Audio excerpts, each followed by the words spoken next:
Byju is the second most valued startups in Indian startup ecosystem. फिलहाल बायजू की valuation 21 billion dollars है। ये पूरे वर्ल्ड की सबसे बड़ी एडटेक स्टार्टअप है जिसकी वैल्यूएशन 21 बिलियन डॉलर्स है। हमारे इंडियन स्टार्टअप इकोसिस्टम की बात की जाए तो बायजू से बड़ा सिर्फ एक ही स्टार्टअप इंडिया में हुआ है, वो है फ्लिपकार्ट। उसके बाद अगर सबसे कोई वैल्यूड स्टार्टअप है तो वो है बायजू जिसकी वैल्यूएशन 21 बिलियन डॉलर्स है। मैं बार बार ये बोल रहा हूं कि फिलहाल उसकी वैल्यूएशन 21 बिलियन डॉलर्स है, ये याद रखना। अब आप सोच रहे होंगे कि मैं बायजू के बारे में आपसे बात क्यों कर रहा हूं। इस हफ्ते इन 2023 सितंबर बायजू ने अपने 2021 के ऑडिट रिपोर्ट सबमिट किए हैं। ऑडिट रिपोर्ट मतलब बेसिकली उनके उस पर्टिकुलर ईयर के फाइनेंशियल्स, मतलब उनका क्या रेवेन्यू, क्या एक्सपेंसेस, कितना लॉस, कितना प्रॉफिट, वो सारी चीजें वो वहां पे डिस्प्ले करते हैं। जब से ये ऑडिट रिपोर्ट सबमिट हुआ है पूरा इंडियन स्टार्टअप इकोसिस्टम हिल चुका है। उनका यह मानना है कि बायजू बैंक करप्ट भी हो सकती है अगर इन फाइनेंशियल्स पे भरोसा किया जाए तो, और अगर गलती से भी ऐसा हो गया तो इंडियन स्टार्टअप इकोसिस्टम पूरी तरीके से कोलैप्स कर जाएगा, बर्बाद हो जाएगा। कितना टाइम पीछे इंडिया चला जाएगा कोई इमेजिन भी नहीं कर सकता। तो ऐसा क्या दिखा दिया बायजू ने इस ऑडिट रिपोर्ट में, ये सब कुछ आज के इस वीडियो में हम डिस्कस करने वाले हैं। आज के इस वीडियो में हम डिस्कस करेंगे कि उस ऑडिट रिपोर्ट में क्या फाइनेंशियल दिखाए गए, सेकंड इससे क्या क्या प्रॉब्लम्स आ रहे हैं, थर्ड इससे वैल्यूएशन पे कितना फर्क पड़ेगा बायजू के, और फोर्थ कि बायजू सचमुच बैंकरप्ट होने वाली है या प्रॉफिटेबल होने के कुछ चांसेस हैं। स्टार्ट करते हैं। स्टार्ट करने से पहले मेरी जान आपको अच्छे से पता है मैं क्या बोलने वाला हूं, आप लोग बहुत समझदार हो। चैनल को सब्सक्राइब कर दो, वीडियो पसंद आती है तो लाइक जरूर ठोको मेरी जान। उसके बाद अगर आपको कुछ पसंद आता है, कुछ वैल्यूएबल लगता है तो आप इस वीडियो को शेयर भी कर सकते हो, लेकिन सब्सक्राइब करके जाना ही जाना मेरी जान। तो सबसे पहले डिस्कस करते हैं कि उनके फाइनेंशियल रिपोर्ट्स क्या थे, उनके ऑडिट रिपोर्ट में क्या फाइनेंशियल डिस्प्ले हुए थे। सबसे पहली चीज कि बायजू ने अभी तक अपने 2021 के रिपोर्ट सबमिट किए हैं, 22 और 23 के रिपोर्ट सबमिट करना बाकी है। तो ऐसा क्यों है कि बायजू इतना ज्यादा लेट है। बेसिकली बायजू को अपना ये जो 21 का रिपोर्ट था ये आज से 18 महीने पहले सबमिट करना था, लेकिन बायजू के फाइनेंशियल्स इतने ज्यादा कॉम्प्लिकेटेड थे, उन्होंने इतने ज्यादा एक्विजिशंस कर लिए थे जिसकी वजह से उनको अपने फाइनेंशियल रिपोर्ट को बनाने में इतना ज्यादा टाइम लग गया। और इस महीने तो उनको अपने 22 का रिपोर्ट सबमिट करना था, लेकिन वो कह रहे हैं कि हम जल्द से जल्द ट्राई करेंगे कि हम अपने 22 का रिपोर्ट भी सबमिट कर दें। ओके, डिस्कस करते हैं कि इनके फाइनेंशियल रिपोर्ट्स में ऐसा क्या था। सबसे पहली चीज कि इनका रेवेन्यू, इनके एक्सपेंडिचर और इनके लॉसेस प्रॉफिटेबल तो नहीं है फिलहाल बायजू। ये तीनों चीज के बारे में डिस्कस करते हैं जिससे पूरा इंडियन स्टार्टअप इकोसिस्टम हिल चुका है। ओके, आपके स्क्रीन में अभी डिस्प्ले हो रहा होगा। सबसे पहले देखते हैं कि बायजू का रेवेन्यू क्या था। 2020 में बायजू का रेवेन्यू 2511 करोड़ था और 2021 में इनका रेवेन्यू गिर के 2428 करोड़ हो गया। मतलब कि इनको रेवेन्यू में घाटा हुआ है, इनकी रेवेन्यू कम हुई है।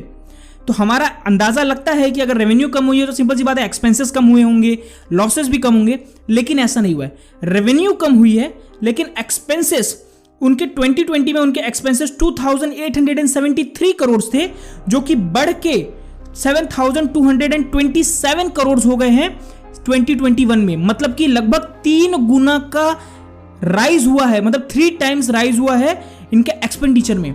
और अभी तो देखिए लॉसेस के बारे में, जिससे पूरा इंडियन स्टार्टअप इकोसिस्टम हिल गया, सब लोग हिल गए। इनके 2020 ईयर में लॉस थे 305 करोड़ और 2021 में इनका लॉस 17 गुना बढ़ के 4564 करोड़ हो गए हैं।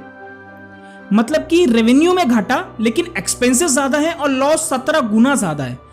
तो ये सोच रहे लोग कि अगर रेवेन्यू इतना ज्यादा कम है और एक्सपेंसेस इतना ज्यादा बढ़ चुके हैं, लॉस इतना ज्यादा बढ़ चुके हैं, तो कहीं बायजू बैंकरप्ट ना हो जाए।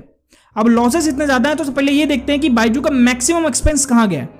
3 जगह बायजू का मैक्सिमम एक्सपेंस गया है, वो है उनका मार्केटिंग बजट। उनका मार्केटिंग बजट अपग्रेड, अनअकैडमी और वेदांतु का मिला देंगे ना तो उनसे 3 टाइम्स था, मतलब कि 3 गुना था। तब जाके आप बायजू का मार्केटिंग बजट निकालोगे, मतलब 3 गुना ज्यादा उनके 3 कंप्यूटर को मिला के उनका बजट था मार्केटिंग का। सबसे ज्यादा पैसा उनका वहां गया है। सेकंड, उनके टीचर्स को हायर करने में, वो बहुत प्रोफेशनल टीचर्स हायर करते हैं, जो टीचर सबसे ज्यादा डिमांड में होते हैं उनको हायर करते हैं, उनको सस्टेन करते हैं, इसके लिए उनको बहुत ज्यादा पैसा बर्न करना पड़ता है, तो टीचर्स में उनका सबसे ज्यादा पैसा गया है। और थर्ड, बायजू ने बहुत ज्यादा पैसा अपने इंप्लॉयज के ऊपर खर्चा किया है। अभी आप समझेंगे नहीं कि बायजू इतना ज्यादा इंप्लॉयज पे खर्चा क्यों कर रही है, क्योंकि इसके लिए मैं एक बायजू की पूरी केस स्टडी लेके आने वाला हूं। आप अच्छे से समझेंगे कि बायजू एक एडटेक सेक्टर में काम नहीं करती। बायजू बेसिकली एक सेल्स और मार्केटिंग कंपनी है जो कि पूरी तरीके से उनके इंप्लॉयज पे डिपेंडेंट है, उनकी सेल्स टीम पे डिपेंडेंट है। ओके, तो इसके बारे में मैं अच्छे से उस टाइम समझाऊंगा, लेकिन बस आप इतना समझिए कि फिलहाल उनके 3 जगह सबसे ज्यादा पैसा खर्चा हुआ है। पहला है उनके मार्केटिंग में, सेकंड उनके टीचर्स में और थर्ड उनके एम्प्लॉयज में।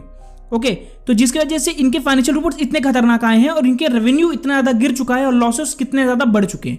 ओके, सेकंड हम ये समझते हैं कि बायजू को इस ऑडिट रिपोर्ट की वजह से क्या क्या प्रॉब्लम आ सकती है। ओके, तो सबसे पहला जो प्रॉब्लम आ रहा है बायजू को वो है कि जब उसने आकाश इंस्टीट्यूट को खरीदा था तो अप्रोक्सीमेटली $1 बिलियन की वैल्यूएशन पे उन्होंने आकाश इंस्टीट्यूट को बाय किया था, लेकिन उन्होंने अभी तक सिर्फ $500 मिलियन ही आकाश इंस्टीट्यूट को पे किया है और इस सितंबर तक बायजू को लगभग $500 मिलियन आकाश इंस्टीट्यूट को देना था।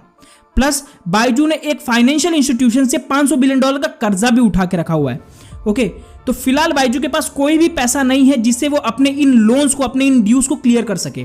तो फिलहाल बायजूस को $1 बिलियन तो सिर्फ और सिर्फ ये महीने में चाहिए अपने ड्यूज को खत्म करने के लिए। 500 millions for Akash institute and 500 millions जो उनको एक फाइनेंशियल इंस्टीट्यूशन को देना है। ओके, तो इसकी वजह से इनको ये सारे प्रॉब्लम्स अराइज हो रहे हैं कि इनको लोन इतना ज्यादा चढ़ चुका है। अब आप सोचेंगे इस फाइनेंशियल रिपोर्ट की वजह से उनको प्रॉब्लम कैसे आई लोन भरने में, उनके पास पहले से पैसा नहीं था क्या? बेसिकली इन्होंने ये सोचा था कि ऑडिट रिपोर्ट पर निकलने से पहले हम वैल्यूएशन में अपना नेक्स्ट राउंड ऑफ फंडिंग उठा लेंगे, लेकिन जब से फाइनेंशियल रिपोर्ट आई है तो उनके वैल्यूएशन पे फर्क पड़ा है, जिसकी वजह से वो अपने इन प्रॉब्लम्स को, अपने इन ड्यूज, अपने इन लोन्स को खत्म नहीं कर पा रहे। तो थर्ड पॉइंट, वैल्यूएशन। अब हम ये समझेंगे कि इस ऑडिट रिपोर्ट की वजह से उनकी वैल्यूएशन पे क्या फर्क पड़ा, जिसकी वजह से उनको ये सारे प्रॉब्लम्स फेस करने पड़ रहे हैं। सबसे पहली चीज कि जब से उनका ये ऑडिट रिपोर्ट रिलीज हुआ है, जब उससे उनके इतने सारे लॉसेस डिस्प्ले हुए हैं मार्केट में, तब से लोगों ने बायजू की वैल्यूएशन को $21 बिलियन से गिरा दिया है। सारे वेंचर कैपिटलिस्ट, सारे के सारे फाइनेंशियल इंस्टीट्यूशंस ने बायजू की वैल्यूएशन को बहुत ज्यादा कम कर दिया है। ओके, जिसकी वजह से Byju next round of funding अपने मुंह बोले वैल्यूएशन पे नहीं उठा पा रही है। फिलहाल अगर देखी जाए तो ऐसा भी कहा जा रहा है कि हिस्ट्री में पहली बार बायजू डाउन राउंड रेस करने वाली है। डाउन राउंड मतलब कि जब कोई इंस्टीट्यूशन, जब कोई भी स्टार्टअप अपनी नॉर्मल फिलहाल की वैल्यूएशन, जो रीसेंट वैल्यूएशन है, उससे कम वैल्यूएशन पे पैसा उठाए तो उसे डाउन राउंड कहते हैं।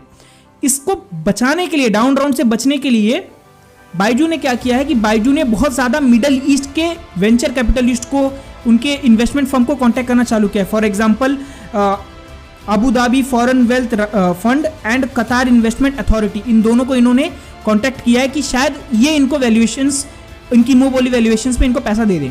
लेकिन इन लोगों ने तो बायजू की हाल इससे भी गंदी कर दी है। वो कहते हैं कि हम आपको $10 से $12 बिलियन के वैल्यूएशन पे ही फंडिंग देंगे, आपके लॉसेस और रेवेन्यू इतना ज्यादा खतरनाक आया है, इतना ज्यादा गंदा हो गया आपका रेवेन्यू और एक्सपेंडिचर और लॉसेस, तो वो इनको सिर्फ वैल्यूएशन $10 से $12 बिलियन पे ही कर रहे हैं। ओके, तो अब उन्होंने क्या सोचा बायजू ने कि भाई इतने ज्यादा कम वैल्यूएशन पे तो नहीं जा सकते, क्योंकि ये लोग तो अप्रोक्सीमेटली हाफ कर रहे हैं वैल्यूएशन को, सीधे 21 से सीधा 11 कर रहे हैं।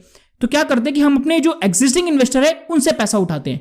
तो एग्जिस्टिंग इन्वेस्टर क्या बोल रहे हैं कि हम तो आपको पैसा देने के लिए रेडी हैं, लेकिन दिक्कत क्या है कि अगर हमने आपको डाउन राउंड में फंड किया तो इसमें हमारा ही घाटा है। अब कैसे? बेसिकली जो इन्वेस्टर ने पहले पैसा डाला था वो इन्वेस्टर हमेशा चाहता है कि नेक्स्ट वैल्यूएशन जब कंपनी उठाए तो उनके रीसेंट वैल्यूएशन से ऊपर उठाए, जिससे उसका पैसा बढ़े। लेकिन अगर वही इन्वेस्टर डाउन राउंड में फंड करेगा तो इन शॉर्ट उसको तो घाटा हो रहा है। तो वो कहते हैं कि हम आपको फंडिंग करने के लिए रेडी हैं, उनके एग्जिस्टिंग इन्वेस्टर्स, लेकिन आपको कुछ भी करके अपने $23 बिलियन की वैल्यूएशन को जस्टिफाई करना पड़ेगा। तो बायजू के रविंद्र चंद्र बायजू ने पूछा कैसे करूं भाई, तो उन्होंने बोला कि आप कुछ भी करके अपने फाइनेंशियल्स को सुधार लीजिए। तो बायजू के रविंद्र चंद्र बायजू जो उनके सीईओ हैं, उन्होंने सोचा कि कुछ ऐसा करते हैं कि कहीं और से पैसा उठा लेते हैं जिससे इनके फाइनेंशियल्स को सुधारा जा सके। तो इस केस में जो ये करने जा रहे हैं इनको कहते हैं प्राइवेट इक्विटी ब्रैकेट। जो स्टार्टअप्स प्राइवेट इक्विटी ब्रैकेट में आते हैं वही अपने फाइनेंशियल्स को सुधारने के लिए बाहर से जाके पैसा उठाते हैं। इसमें होता क्या है, प्राइवेट इक्विटी ब्रैकेट में ना तो वीसीज इन्वेस्ट करते हैं, ना तो कोई बाहर का नया इन्वेस्टर इन्वेस्ट करता है। इसमें प्राइवेट इक्विटी फंड्स इन्वेस्ट करते हैं। होता क्या है इस बेसिक में कि जैसे कि एग्जांपल लेते हैं कि बायजू ने अपना लास्ट जो राउंड उठाया था वो $20 बिलियन के वैल्यूएशन पे उठाया था, और इनको नेक्स्ट जो वैल्यूएशन करनी है, जो नेक्स्ट फ्यूचर वैल्यूएशन को अचीव करनी है वह $23 बिलियन। तो इसमें होता क्या है कि इस वैल्यूएशन से इस वैल्यूएशन तक पहुंचने के लिए जो बीच में एक ब्रिज बनाया जाएगा, क्योंकि इस वैल्यूएशन तक तो वो है अभी, और $23 बिलियन की वैल्यूएशन में पहुंचने के लिए उन्हें पैसा चाहिए, क्योंकि उनको जस्टिफाई भी तो करना है ना उस $23 बिलियन की वैल्यूएशन को। तो इसके लिए वो क्या करते हैं कि प्राइवेट इक्विटी फंड से पैसा उठाएंगे, तो वो जो फंडिंग राउंड होता है उसे कहते हैं ब्रिज फंडिंग राउंड, जिसमें उस पैसे से उनको उठा के अपने आप को जस्टिफाई करेंगे $23 बिलियन वैल्यूएशन के लिए। ओके, लेकिन होता क्या है कि जब जब कोई प्राइवेट इक्विटी फंड अगर किसी कंपनी को ब्रिज राउंड में फंडिंग करता है तो वो उनके पास्ट वैल्यूएशन पे फंडिंग करता है, मतलब $20 बिलियन पे। लेकिन बायजू बोलते हैं कि हमको हमारे फ्यूचर वैल्यूएशन पे फंडिंग चाहिए ब्रिज राउंड में भी। और वो इनको कैसे जस्टिफाई कर रहे हैं, वो ये बोल रहे हैं कि 2022 में हमारी रेवेन्यू $1.25 बिलियन तक पहुंच जाएंगी और 2023 में हमारी जो रेवेन्यू है वो $2 बिलियन को टच कर देगी। तो भी वो कंपनी मानने के लिए रेडी नहीं। वो कंपनी बोल रही है अगर $2 बिलियन के रेवेन्यू पे आप पहुंचते हो तो भी आपकी वैल्यूएशन जस्टिफाई नहीं होती, क्योंकि आप 14 टाइम्स ज्यादा वैल्यूएशन मांग रहे हो, जिसकी वजह से रविंद्र चंद्र बायजू बहुत ज्यादा दिक्कत में फंसे हुए हैं। बायजू बहुत ज्यादा खतरनाक कंडीशन में फंसी हुई है। अगर उन्होंने डाउन राउंड में फंडिंग उठाई तब तो उनकी बैंड बच जाएगी। क्यों बैंड बच जाएगी? क्योंकि उनको फिर से अपने उसी रिसेंट वैल्यूएशन में पहुंचने के लिए बहुत मेहनत करनी पड़ जाएगी, फिर इन्वेस्टर्स प्रॉफिट मांगेंगे। और अगर उन्होंने फ्यूचर वैल्यूएशन पे उनको फंडिंग उठानी है $23 बिलियन पे, तो उनको ब्रिज राउंड को करना ही करना पड़ेगा। अब देखते हैं कि वो क्या कैसे कन्विंस करते हैं अपने प्राइवेट इक्विटी फंड्स को कि वो उनको उनके फ्यूचर वैल्यूएशन पे फंडिंग दे दे। अब हमारा fourth and most important point कि बायजू सचमुच बैंकरप्ट होने वाली है कि प्रॉफिटेबल होने के चांसेस है। जब एक इंटरव्यू में उनके सीईओ रविंद्र चंद्र बायजू को पूछा गया कि कंपनी क्या प्रॉफिटेबल हो सकती है, तो उन्होंने ये चीजें डिस्प्ले की है। उनका मानना यह है कि उनके नेक्स्ट 2 क्वार्टर्स मतलब कि नेक्स्ट ईयर तक बायजू काफी हद तक प्रॉफिटेबल हो जाएगी।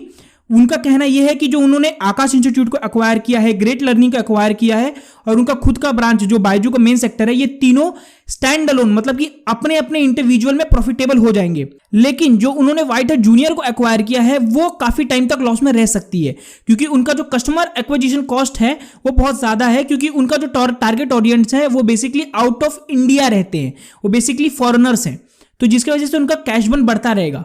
लेकिन स्टैंड अलोन में ये तीनों स्टार्टअप जो आकाश हैं, ग्रेट लर्निंग और बायजू है, जिनको बायजू ने एक्वायर किया, ये तीनों स्टार्टअप्स अच्छे से प्रॉफिटेबल हो जाएंगी सिवाय व्हाइट हार्ट जूनियर को लेकर, जिसको कंसीडर करते हुए ओवरऑल कंपनी लॉस में ही रहेगी, लेकिन काफी हद तक हम लॉस को कम कर चुके रहेंगे। अब ये सब तो कहना है बायजू का, लेकिन हमारे इंडियन स्टार्टअप इकोसिस्टम ये मान रही है कि बायजू अभी काफी हद तक लॉस में रहेगी और शायद ये कंडीशन भी आ सकता है कि बायजू बैंकरप्ट भी हो सकती है, क्योंकि उनके जो वैल्यूएशन दिए गए हैं वो बहुत ही ज्यादा हायर नंबर पे दिए गए हैं। लेट्स सी आगे जाके क्या होता है, लेकिन देखते हैं अगर बायजू बैंकरप्ट हुई तो ये हमारे इंडियन स्टार्टअप इकोसिस्टम के लिए सबसे बड़ा झटका रहेगा और स्पेशली बहुत बड़े बड़े इन्वेस्टर्स हमारे इंडिया से अपना पैसा उठा लेंगे और शायद कभी इन्वेस्टमेंट इंडिया में जल्दी ना करें, राइट। तो let's hope for the best और देखते हैं रविंद्र बायजू क्या करते हैं, अपनी इन कंडीशन से किस तरीके से टैकल करते हैं और 2022 की ऑडिट रिपोर्ट वो कब तक सबमिट करेंगे। आई होप करते हैं कि 2 से 3 महीने में कर दें, तो उसका असर उनके फेवर में आता है कि उनके ऑपोजिट आता है। Let's hope for the best. और अगर वीडियो पसंद आई तो प्लीज चैनल को सब्सक्राइब कर दो मेरे भाई। बहुत दिन तक वीडियो नहीं आ पाई क्योंकि पूरी तरीके से सिस्टम टूटा हुआ था, लैपटॉप पूरी तरीके से टूट गया था, फिर से मैंने उसको बनवाया है तो उसकी वजह से थोड़ा टाइम लग गया। आई होप कि आप लोग थोड़ा कंसीडर करोगे ये सारी सिचुएशंस को और प्लीज प्लीज प्लीज चैनल को सब्सक्राइब करो। हम लोग को 1000 सब्सक्राइबर तक पहुंचना ही पहुंचना है, प्लीज यार करो सब्सक्राइब। चलो मिलते हैं, बाय बाय नेक्स्ट वीडियो में, सायोनारा।